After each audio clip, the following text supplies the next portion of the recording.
I'm just gonna wait.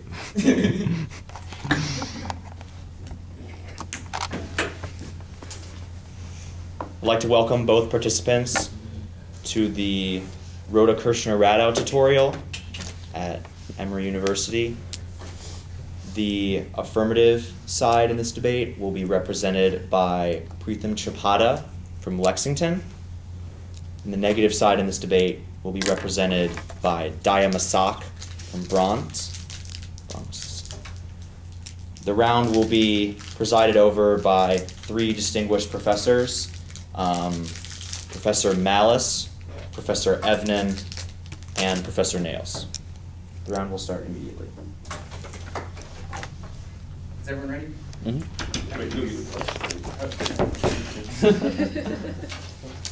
Actually, I wasn't ready either. I thought I had paper. Okay.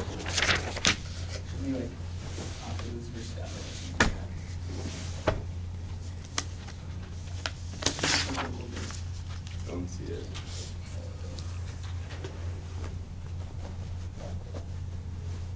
No. Okay. You're saying no. Oh, yeah. Look at this. I think they're flashing an AF case. Octa's written. Because they didn't have time prior. Octa's, Yeah. They're only in here for like They 30 only knew minutes. They only knew the side. Okay, about is everyone half ready? hour, so I can see what took a while. Yeah. It's very slow USB port. Okay. Plain text Latin American countries should implement Buen Vivir. Gudinas 11 clarifies the advocacy. Buen Vivir describes alternatives to development focused on the good life. It includes critical reaction to Western development focused on alternatives to development of the modern Eurocentric tradition. It includes ideas of the quality of life with the specific idea that well-being is only possible within a community. The community is understood to include nature. Buen Vivir embraces well-being and cohabitation with others and nature, and resource extraction is destroying the environment and is incompatible with Buen Vivir. Acosta 12, Buen Vivir is extended to extractivist forms of production which sustain material foundations of capitalism. Countries exporting raw materials responsible for global environmental problems. Extractivism is not compatible with Buen Vivir because it leads to depredation of nature and it retains an exploitative labor structure in the workforce. Contention 1 is development. Despite the failures of development, our criticisms merely redefine the concept rather than questioning the core concept of progress itself. If we don't change this mindset, then the logic of development will lead to multiple environmental impacts. Acosta 2. When the problems begin to undermine our faith in development, we begin to seek alternatives to differentiate them from what we reject. Both to follow the path of development, economic, social, and eco-development, or ultimately development. The concept was merely redefined. The issue is not about accepting path of development. The process is endless material growth will culminate in extinction, atmospheric warming, deterioration of ozone, loss of freshwater, erosion of biodiversity, degradation of soil, disappearance of the living spaces of local communities can no longer be concealed. Development justifies failures. Anything is tolerated if it overcomes underdevelopment. We've accepted the environmental devastation. We must question the productivist logic of always having more and more to concrete. Has the expansion capitalism consolidated the vision that places the human being outside of nature? Nature was defined without humanity as an integral part of it. This opened up the pathway to dominate and manipulate it, and warming causes extinction. Tickle 08. The idea that we could adapt to 4 degrees Celsius rise of certain dangers, warming, global warming on the scale would mean human extinction. The collapse of polarized caps would bring sea level rise of 80 meters. All the world's coastal plains would be lost, and the world's most productive farmland weather would become extreme with frequent and severe dry floods, and billions would undoubtedly die. And development is unsustainable and will cause extinction by 2032. Con 07. A sustainable planet would entail 60 times as much production and consumption while only generating 1/2 to 1/3 as the amount of the present resource of the environmental cost. Continued growth of this kind is consonant with extinction. Either great change remaining global lifestyle now or an irrevocable crisis by 2032. And when Vivir promotes a solidarity economy focused on promoting a state of sufficiency rather than maximizing efficiency. Acosta 3. A state of sufficiency must be prioritized rather than greater efficiency sustained on unrestrained consumers and threatening environmental sustainability. And when Vivir demands the dismantling of current lifestyles of the elites which act as models unattainable for most of the population, it is about defending life against the anthropocentric production schemes which are bringing the destruction of the planet caused by predation and environmental degradation. And contention 2 is Yasuni. When Vivir stops oil drilling in the Yasuni National Park, Ecuador's government has developed a plan to leave the oil in the ground premise on when Vivir's FATs are 11. Yasuni National Park is in Ecuador's rainforest. Significant oil reserves were discovered, yet extraction would destroy the forest. Ecuador developed a plan in 2007 to leave the oil in the ground. Ecuador's proposal goes against transient commodity policy, while Ecuador's proposal goes beyond the day-to-day real policy. It's quite feasible that within the context of when Vivir by rethinking the conservation of nature while simultaneously positing a concrete agenda. And oil drilling in Yasuni wrecks biodiversity and causes deforestation. Bass et al. 10. Explicit Yasuni initiative was the recognition of the threats of oil production posed of the biodiversity of the region. Direct impacts include immediate deforestation, contamination of spills, oil leaks, and accidents. Preliminary study of environmental impacts would be exploiting oil fields revealed that impacts would be substantial. The indirect impacts of new oil development are even greater: condensation, deforestation, fragmentation, and sustainable hunting and fishing. All would intensify biodiversity loss, and that is an additional link to climate change. Watt 716. The two main causes of warming are fossil fuels and deforestation. Exploiting Yasuni will only aggravate these issues. The production of oil would mean releasing 109 million tons of carbon, and severe deforestation to save Yasuni is to address the two main causes of climate change. And Yasuni is uniquely key to long-term Amazonian biodiversity. Bass 2.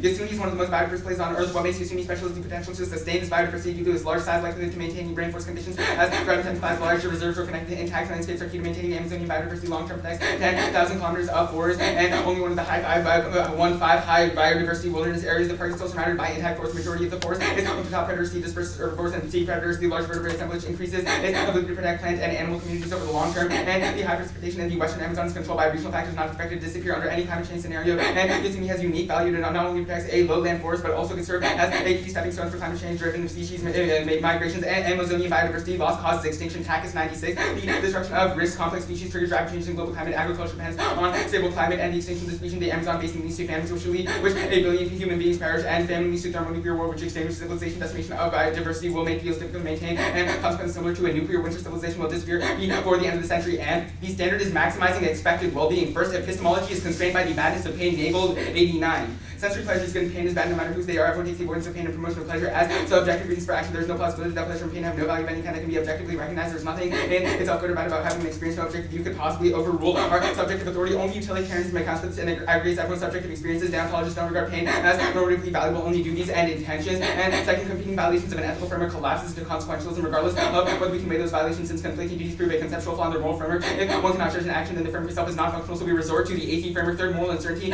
means that we default to preventing extinction under any ethical framework. Bostrom 11.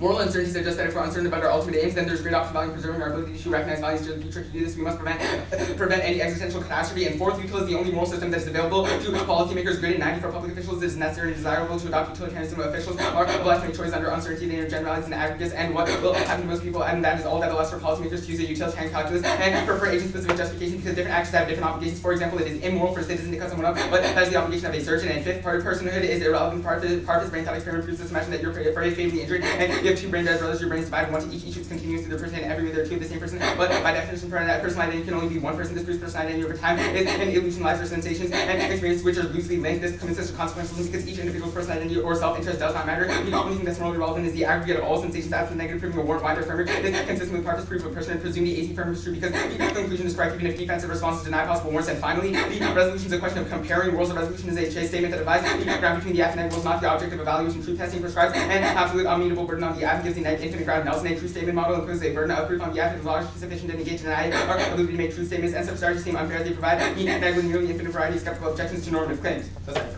Cross-ex. Can you use your timer? Because oh, never mind. I got it. Yeah. I mean, that is my timer, but yeah. Ready? Yeah. What's the time frame for impacts? The warming one talks about the end of the century there'll be a 4 degrees rise. The biodiversity one has a shorter time frame. It talks about how when so let's talk about the shorter time frame. Yeah. What's that one? So it talks about how when we lose the biodiversity. I heard one that's coming within the next 18 years. Yeah. So that's the con one, right? Con talks about 2032, and by then we're going to lose all of our resources, and that like the exploitation and the development, the way that we engage in development causes extinction by 2032. And then so we all die by 2032 without the advocacy, correct? Sure. Okay, cool. Let's talk about your comparing worlds argument. This seems like an argument against skepticism, right? Are there any other violations? Well, the implication of it is simply that if there's not an advocacy, then, or that you need to defend a world. So if you have a critical position in which you're like, we rethink about something, or that you need to first justify a certain step in order to get to the affirmative advocacy, that still violates the Nelson argument. What do you mean by I have to justify a certain step? What is that? Right, if you're like, you deny a fundamental assumption of the 1AC, like whether or not life is good or bad, or something like that, that is not defending a world, so it would still not be consistent with the Nelson argument. What do you mean by a fundamental assumption of the 1AC? Doesn't that mean like isn't the fundamental assumption of the 1AC you affirm? So is that yes, is that is a truth testing model of debate, which is what I'm criticizing. So I can't contest that you affirm. No, it's a way that you can contest in which you affirm, which is that you need to have a competing world that you advocate for. Does that mean as long so as you can say you negate because it's an opportunity cost to a counterplan, critique world like that, or you defend the status quo, which is distinct from the affirmative world. So as long as I have a comparative world, is that sufficient to meet your interpretation? Yeah. So I will defend the status quo. Is that cool? Yeah, that's perfect. Okay, perfect. Let's talk about the Parfit's brain experiment argument. What does that mean? So Parfit talks about how identity doesn't make sense because there's nothing that connects you to being Gaia more like right now than 5 minutes from now. It talks about how in this scenario where you have like one person who's brain dead or whose brain is functional and you split it and put it into 2 different people, there's a few possible scenarios. Either A, the two people are the same at that point if they're like identical twin brothers, in which case that doesn't make sense because personhood is by that. So this argument seems to be contingent on personhood. Why does that mean? Yeah. So it says because personhood does not exist, you can't have an ethical framework that talks about a person over time, or rather states of affairs and says like there's 5 utils now, 10 utils later, that is comparatively better. Okay, and so let's talk about the Bostrom argument. Are we in a state of moral uncertainty now? I would say at least within the context of a debate round, yeah. And I would say even outside of the context of a debate round. So yeah. outside and within the context of the debate round, we are in a state of moral uncertainty. Probably, yeah. Okay, cool. Let's talk about, and my last argument is the 2032 impact. Mm-hmm. Is that contingent on some form of climate change argument? No. So what is it? It's contingent on the development arguments coming off of the cost arguments. Okay, the order is going to be one-off case defense. Yeah, sure.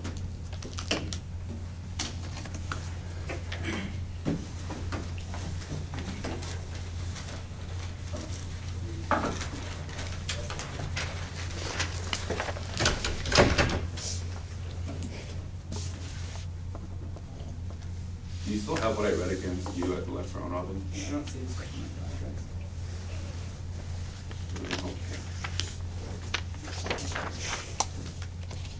Well, I'm reading more cards on you.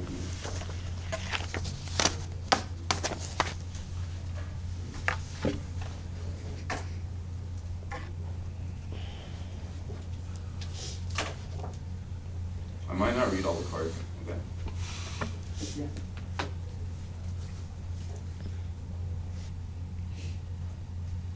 Mistakenly thought that I should pick up my computer so that I can start flying. Crazy. That's what happens when you have a Nebraska education. Could be worse, you come from the Atlanta area with Mr. Hills over there. Can you just make sure? Yeah. Or even down. Chicago. That's, no, if you're from the North Shore of Chicago, that's Allen, what's the as long as you're on the right side of Willow Road. If you're south of Willow, could be a problem. North of Willow, no, perfectly fine. Does anybody have gum? It's called Lex Round Robin Remix.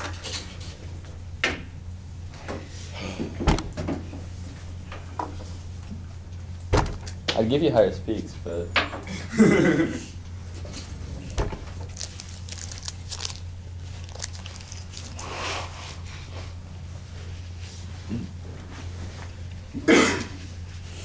Lex RR remix. There'll be some extent in you roll out stuff.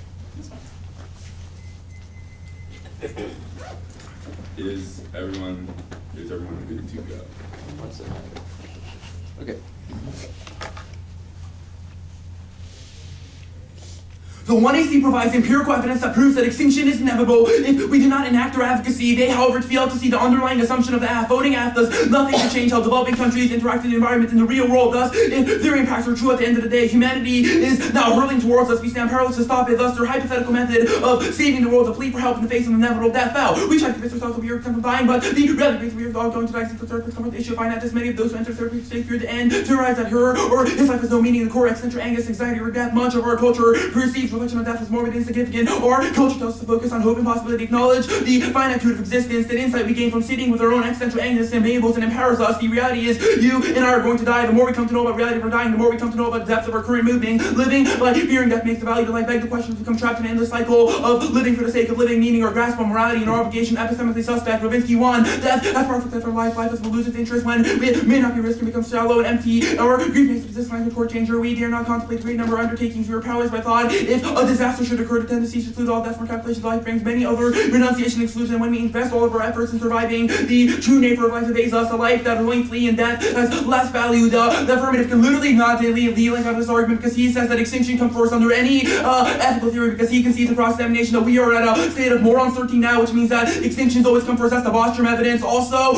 and the act's orientation towards death commodifies life and perpetuates the worst form of biopolitics. It keeps the system of fear of death. We become slaves to consuming material products products of excess action that supposedly perpetuates our lives and get robbed of the ability to accept death. Bulgiard security is social control and forms life, blackmail, and afterlife security ranges from life assurance to car seatbelt. This, above all, is a question of the worst repression. This which constitutes supposing you of your own death is necessary to rob everyone else for the last possibility of giving themselves their own death, escaping life laid down by the system. This is symbolic of change account doing one's own life carried out through death. No, not because expressed individually social rebellion, but because carried a principle social automatically agnostic of own social principle. They die. The only but the system authorizes this is secret security. Surround yourself as a prophet, to prevent yourself from dying. All material production, really gigantic character armor by means which species means to keep death at a respectful distance. Death is secularizing material production where it's reproducing capital security is industrial propagation of death with you more advantageous sarcophagus and anticipation of death's life itself, protection in a protection for defense crossing all is no longer anything locking in every risk of sarcophagus. The alternative is to reject the absolution of solvency to endorse the sacrifice of humanity as a thought experiment or obsession with preservation of life ensnares us in prison of never-ending self-preservation. Only when we encounter and accept our inevitable thoughts can we regain our agency. Ravinsky to give death a place where thoughts of rescue sacrifice brings to life in several and sacrifice which creates heightened state of living. It opens itself to the realm beyond the world. Death is life brings life to say where life is felt to fullest. Life without death is life lacking in intensity and brings the transnunciation and exclusion. What we need is exposure to death, imprinting death. Life can only become vivid when death is witnessed directly. Sacrifice is then the opposite of production and accumulation. Death is not negation of life, is affirmation of the intimate order of life. My advocacy means that we stick with the status quo and we allow ourselves to die. When Fear talks about how it solves the attention scenario, my argument is that we stick to the status quo and allow ourselves to sacrifice humanity. The role that means that I do not violate the theoretical interpretation at the bottom of the AC. Remember, he's explicitly stated in cross-examination that as long as I can defend the status quo, my alternative is the status quo, which we also produce about possibility of a permutation. Role of the Madison endorse debater who was most fully outlook towards life and death itself. Our orientation towards death is starting point for evaluation of anything because it's the ultimate end of our existence. Avoiding it is futile because the nature of death means that it's inevitable and unpredictable. Morality, ethics, fairness, and education, all trivial matters in face of death. Minsky, death is possible to all possibilities, more forming the most ultimate possibility of being. It affords and goes all the possibilities of living exists only of being unto death. There is the possibility of living during death. Precisely this phenomenon shows a man is certain with death at a level of existence much deeper than any external sensible experience. That the desire to put off death is an indefinite future is inauthentic precisely because the possibility of death cannot be put off. The current American culture and education should make death a taboo subject. Conclusion of our discussions of death about death. The key to challenging our orientation towards death and free ourselves from fear. King Mackenzie. People of American culture have a difficult time discussing death as symbolic on topic. Death has become a taboo subject. American children grow up in a culture that tries to avoid and denies inevitably death. Death is hardly ever mentioned in schools. The inclusion and enhanced discourse about death is will hardly be treated with such shock and awe when it appears. Death education helps students understand and appreciate life. According to the filter, address death is in self-death. Education should assume responsibility for the awareness and temporality. Meditation on death brings life into focus. Had we been taught to expect death for the whole life, living life will be different. We need death in life to define the go to the case. We cannot use the util framework to conclude any of the critique impacts scenarios. The first critique impacts scenarios both impact back to the util scenario. Remember, the util arc is all back to the question of life having value. My argument is a negation of that value based off the affirmative orientation via the Bostrom evidence. Also, the framework can the functionally conceived of util framework can still be competitive. My argument is a question of their prioritization of extinction scenarios. That's the Bostrom evidence that they read above, which means that even if they win util, they did not escape the criticism of the case, specifically no solvency, neoliberal society, co-ops, member beer, that's Kobe, Marcella laminated the proliferation of extraction of oil by private corporations and the government. These actions both destroy environment, displaced communities. Her notion of member beer is challenged the fact that she does not feel safe performing everyday activities. I do not have freedom because I do not have security. We can see conflict between the community and the Occidental economy. Ecuador, crime is on the rise, lack of jobs, many community renewable factors still exist in member beer. That means that they literally gain access to none of their solvency arguments because my argument is that the neoliberal climate in these developing countries are always going to be co-opting the solvency arguments. Also, here's more evidence. Neoliberal policies and policy evaluation are inevitable. Member beer, Kobe, 12 wild programs are provided on unsustainable alternatives. The Ecuadorian governments have found a difficult position to find how to fund this increase in social and environmental programs while reducing oil proliferation. If we start exploiting the economy, we continue to grow. The government does not consider mineral extraction a necessary strategy, but primary driving force of sustainability with a lot of damage, destruction, indigenous people and animals can still exist, which indicates that they do not gain access to any of this. Obviously, we are still going to die because the Ecuadorian government still consider these forms of resource extraction inevitable part of their politics. And the questioning state sovereignty means member beer will always fail. Kobe 12. Many of the articles discuss the general idea of market sensitivity and importance of maintaining Ecuador's unique biodiversity. The SOP Korean government does not necessarily fit with indigenous Kuyo and or at least the importance of natural resource preservation, but also directly states that these resources property of government can be exploited. The federal government is also a sole authority allowing the sex regulate and protect the country's water supply by directing authority for certain aspects of natural environment. The constitution of the derivatives, the traditional centrism in Yaguara and cultures that takes Occidental perspective, treating the land as something that can be controlled. That means that their third development argument, which is fastest impact scenario, is not going to be solved because we still allow that these indigenous populations still allow for the exploitation of certain animals. Also, attempts at environmental protection only buys a small amount of time. Predictions indicate extinction is inevitable in the next century due to a slew of issues. As for the human and survival per population exposed to non-predator consumption, the Homo sapiens will be extinct perhaps within the next 100 years. Is resolvable. People keep putting it off. We still have an effect on the planet that rivals any ice age or common impact climate change. Is thus the beginning. We are seeing remarkable change in weather. Already these are all arguments as to why we should prefer the status quo and allow ourselves a good, better orientation towards death. Process.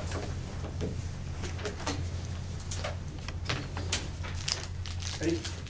I also didn't read. I marked it at. First? Yeah, first. I think I marked it at climate change is just the beginning. We are seeing remarkable change in the weather. Okay. Okay. Good. All right. Great. What is your role of the ballot? The role of ballot is to. I'll give you the text. Yeah. I mean, I have it. You say that it's to rethink our orientation towards these sorts of issues, The right? text of the role of ballot is to endorse the debater who poses the most fulfilling outlook towards life and death itself. Okay, so if I prove that my outlook to life is better, why is that insufficient for me to win? Why do I have to win the case debate? What? If I prove that our orientation towards extinction and we have to prevent extinction is a better sort of alternative, why do I have to win the case debate?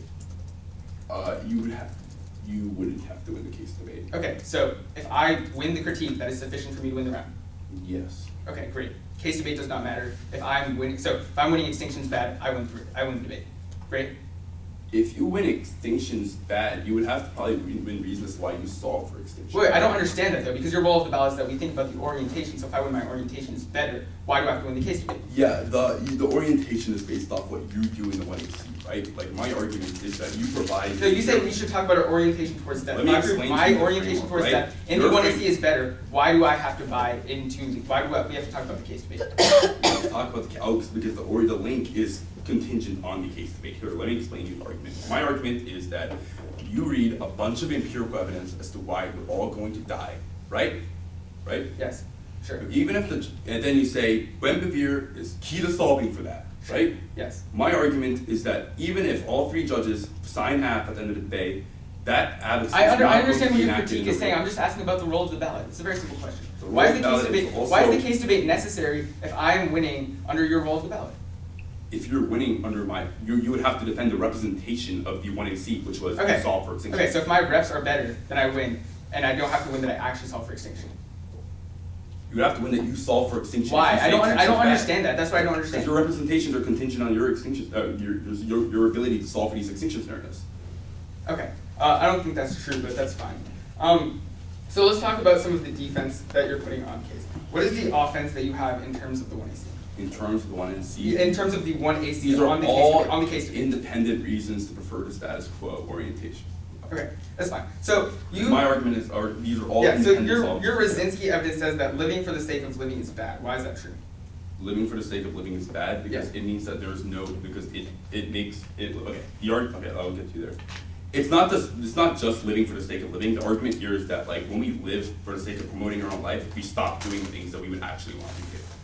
Okay, why is that? So that seems to be a claim centered around agency. We should be able to do what we want to do. It's not a claim centered around agency. Why? You more or less. literally It's a just said claim that we centered should be around, able to do we what we should- want to do. Well, it can function under a utilitarian framework as well, right? Like if X thing will derive us pleasure, we X off that X thing and then do something that we would prefer to extend That's our own fine. life. Very good.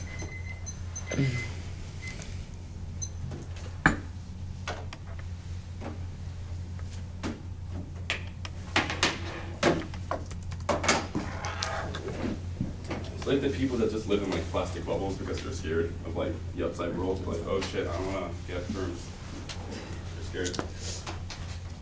I guess it's an oversimplification, but.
I've got 212 left.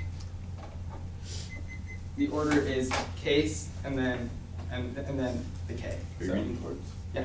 Can you flash them? Fine.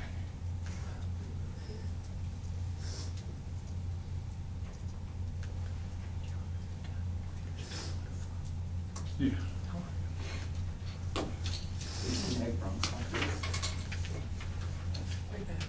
They won't all be in order, but we'll figure it out. They actually no, they will be. Okay. So starting with an overview issue at the top of the AC, and C. Okay.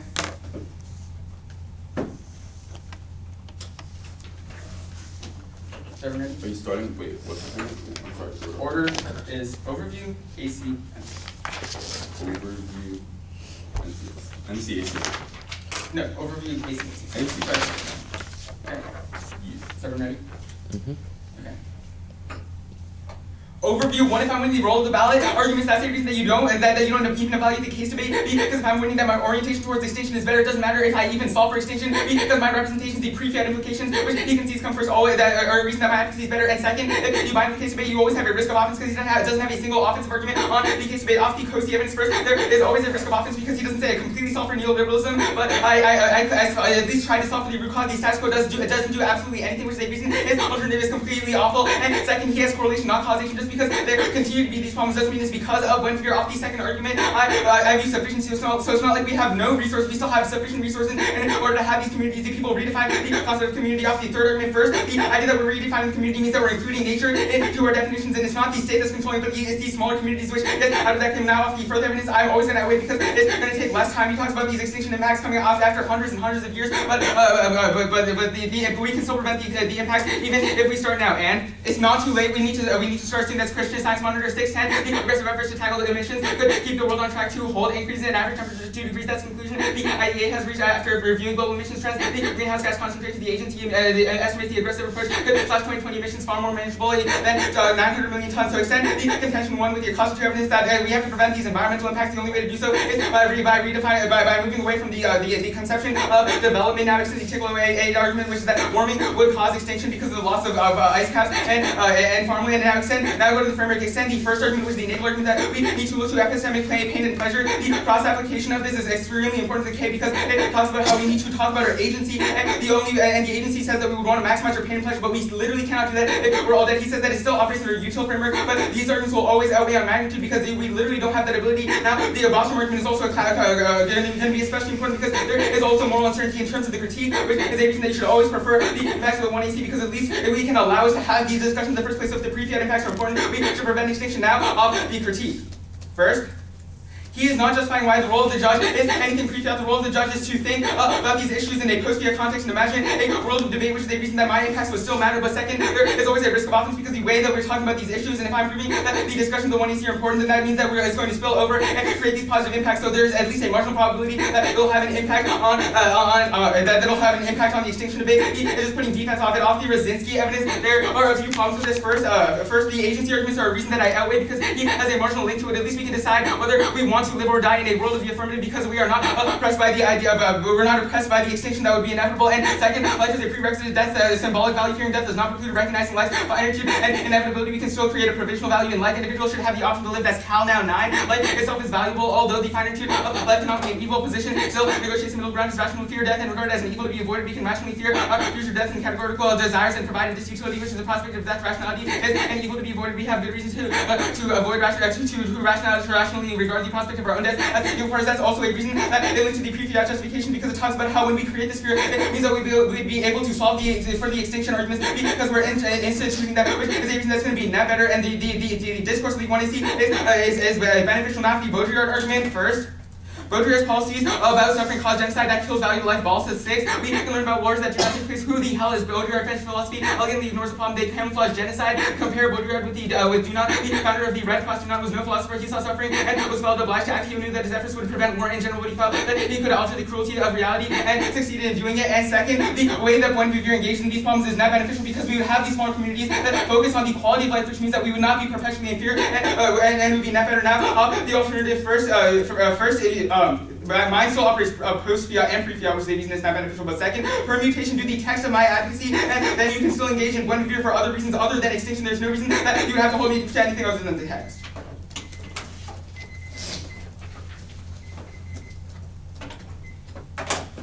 What's Bell evidence? No, ballast evidence. Balsas evidence, it talks about how Baudrillard is problematic because it says that we should all embrace death, justifies genocide, and says that you can kill these populations and all of these terrible impacts that kill valuable life. But Baudrillard would just be like, that's okay, it's fine, because that's inevitable. You can destroy the valuable life of entire populations because of that.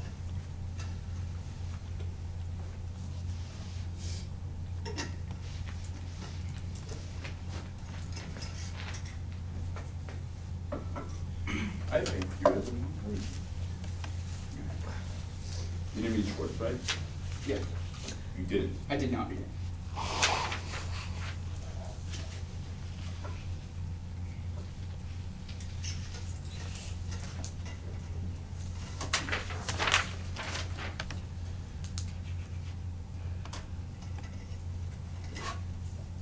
What was the agent's argument?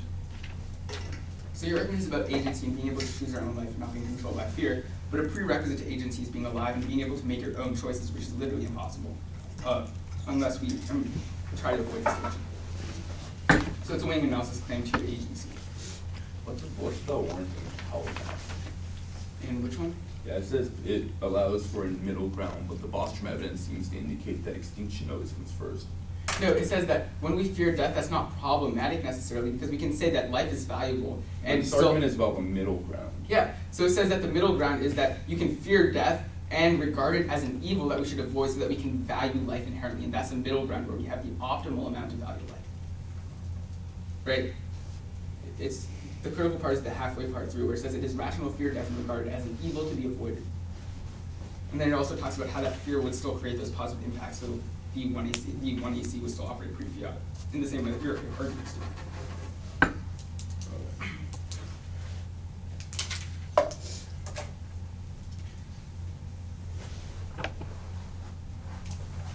You can see the role of the ballot, right? No, I talk about how the role of the ballot of the judges is also in terms of fiat and what we should endorse as policies. There's no reason that they have the out-of-town obligation. That's a missing term in the critique.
But order is going to be the role of the ballot debate,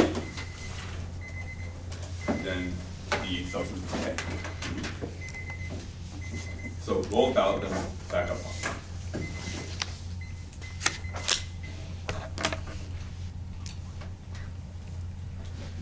Overview.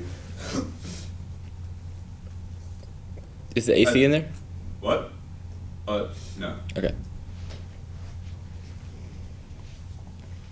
So overview at the top. Is everyone ready? Is anyone not ready?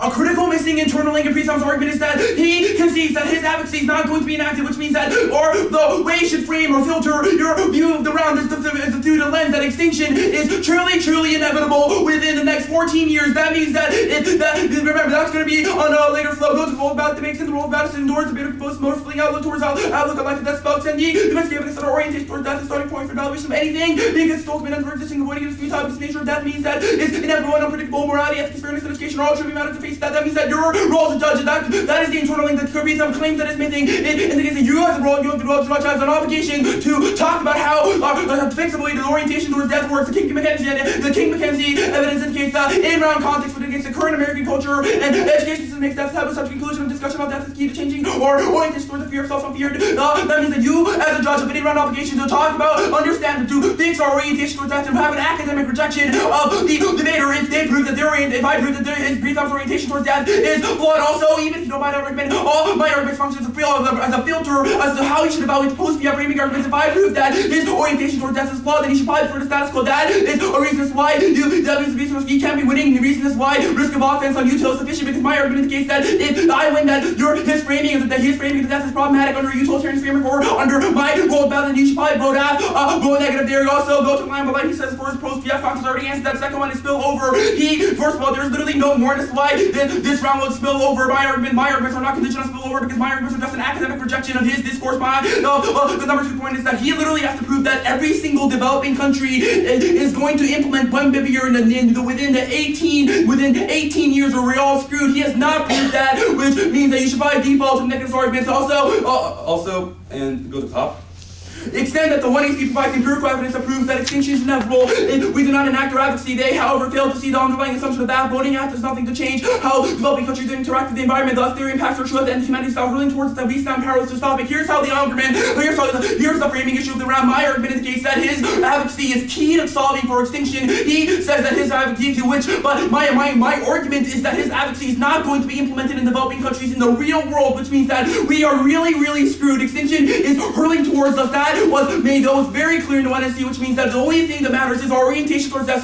All of his arguments are about value to life are all contingent on him being able to solve for extinction. My argument is that he literally cannot, because voting after the end of the day does nothing to change the fellow evidence in the function, the link evidence, the function that talks about how their hypothetical method of saving the world to believe for help in the face of inevitable death. That means that the fact that he's talking about how he's proposing a method to stop us from all dying is problematic, because his argument is not actually going to happen. It's a plea for help in the face of inevitable death. He goes to Ravinsky argument, extend the living by fearing death makes value to life. Like question if we become trapped in an endless cycle of living for the sake of living, making grasp morality and our obligation epistemic substance. Ravinsky, one evidence is number 1 is that my argument is what agency, how we have to be able to choose the ability to live. My argument is that we are all going to die. We should accept that death and then choose to live between the A point and the B point, the B point being death and the A point being now. My argument is that we should allow ourselves to stop fearing death, stop trying to create these fake methods of solvency, and embrace the fact that we are all going to die. My argument, so this argument is an agency argument. We should, instead of just focusing on stopping ourselves from dying when we really can't, we should focus on living life to the fullest, or maximizing happiness and minimizing pain. The next argument is the Cowell argument, talks about how there's a middle ground. First of all, this is a performative contradiction with the Bostrom argument, which is that extinction comes first under any moral theory. Obviously, the Bostrom argument functions at a higher level, because it talks about how under extinction you always have to prioritize extinction. That is a performative contradiction. It probably takes out the Cowell evidence. Also, the Cowell evidence literally has no one. It talks about how the middle ground, but my argument is that the 1NC is not a middle ground. The link to the Bostrom evidence is really good in this question. Indicates that when you talk about how extinction is a prior question, that is the link evidence. So the 1NC cannot escape the link. This function is Also, there is literally no warrant in the Cowell evidence. You can call for it after the round. It literally just says that there is a middle ground, and so that is a mere assertion. My argument indicates that in a world in which we fear death, we are going to take certain actions to stop ourselves from dying, which precludes the ability to do anything. Where he's really losing the debate is the Bulger evidence, which indicates that the affirmative orientation towards death perpetuates the form, worse form of biopolitics that keeps us in a system of fear of death. We become slaves to consuming material products that perpetuate life and rather than accept that. He reads the wrong Bulger argument against us. The first one, he reads the wrong Bulger argument. The first one is the Buenvivier solves. My argument is that Buenvivier does not do anything because then you're justifying based off stopping extinction. The second one is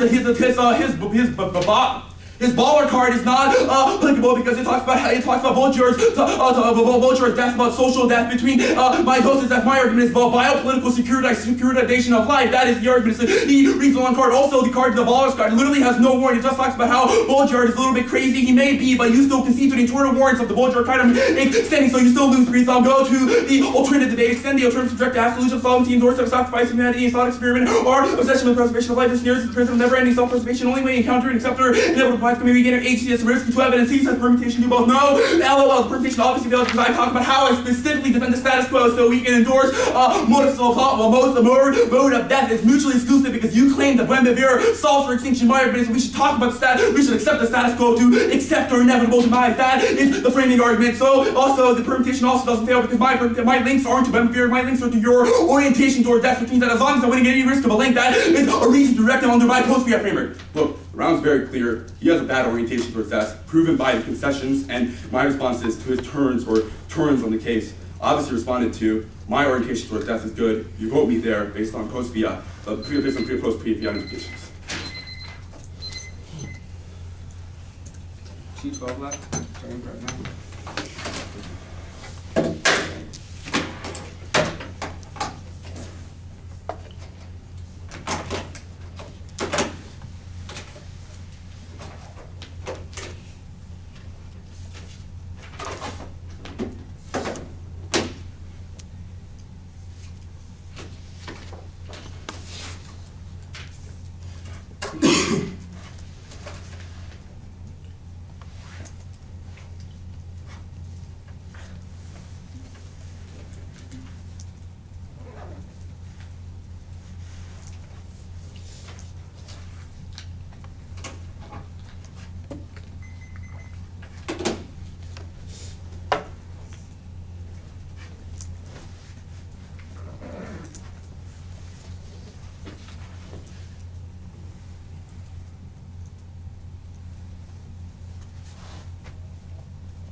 The order is roll of the ballot, AC, K. Is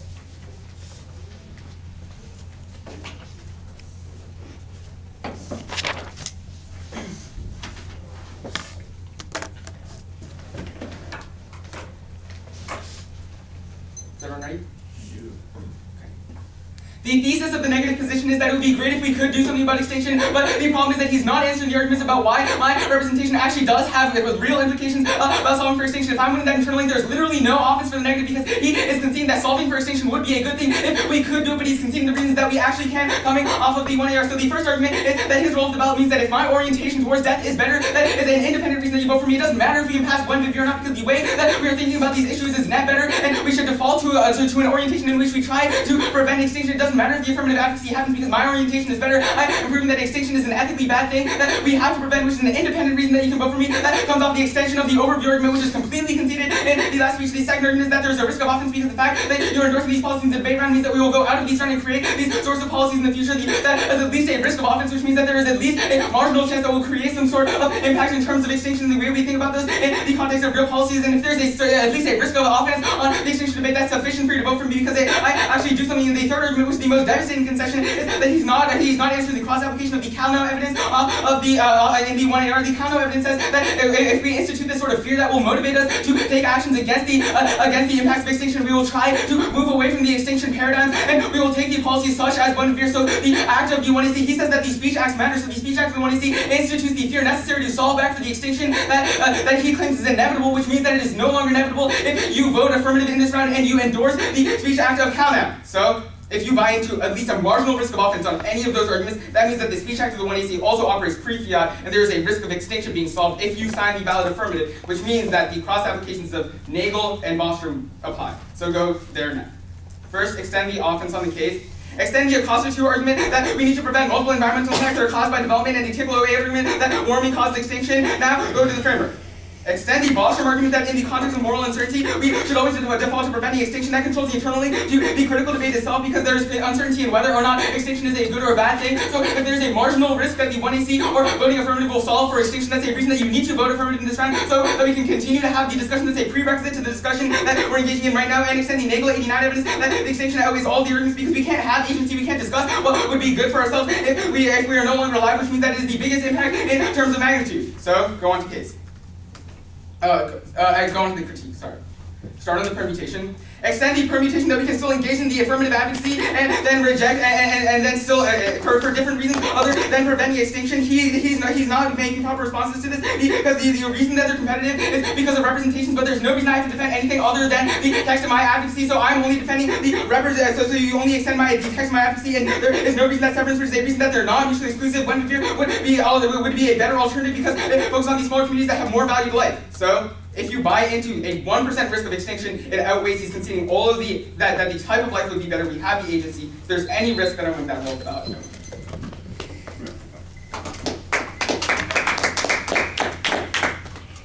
Can I see this card you're extending the 2AR, the Caldwell, Calno, something around there? And then can I see the card with a B that indicts Baudrillard also? So don't announce the decision because I have to do the professor thing. So come get me when you guys are done.